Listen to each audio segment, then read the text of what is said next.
Romans chapter 1 verses 19, 20, and 21.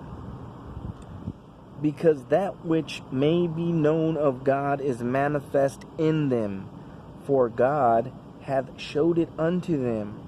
For the invisible things of him from the creation of the world are clearly seen, being understood by the things that are made, even his eternal power and Godhead, so that they are without excuse. Because that when they knew God, they glorified him not as God, neither were thankful, but became vain in their imaginations, and their foolish heart was darkened. Romans 1:19, 20, and 21. It's talking about unbelievers. Unbelievers who God has given enough light in you to know that there is a God.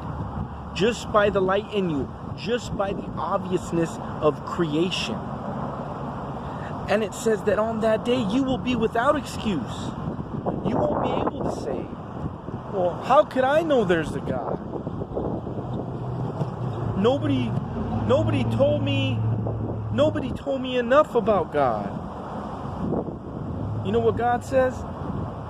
He says, take a look around, genius. He says, take a look at the truth that is already in you, the light that I've already given you. That amount of light, the obviousness of creation.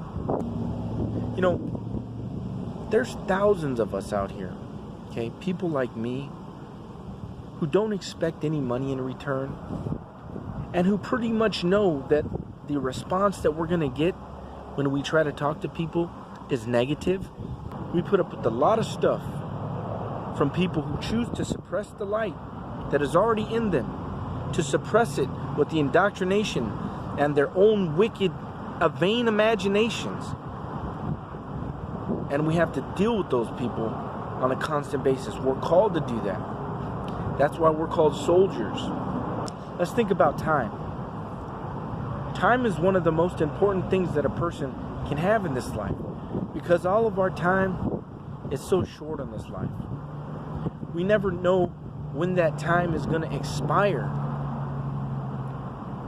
I might be setting myself up for some rude person. I already have an idea that it's going to go like that. Disrespect God and the Bible. And I'm sitting there taking it, and that might be my last breath. My heart might just stop and give out. Yet I'm willing to use my time for that person. Because I know. We already know. We chose to give up ourselves. We said, look, I want the truth.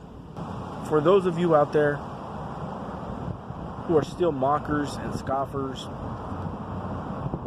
think you're so smart because you figured it out that there is no God, right? And everything is just subjective, right? You think you're correct. I think again about that. I definitely give that a second, third, and fourth thought.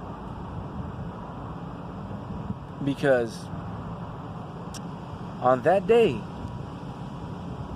you will be without excuse. Desire not the night when people are cut off in their place.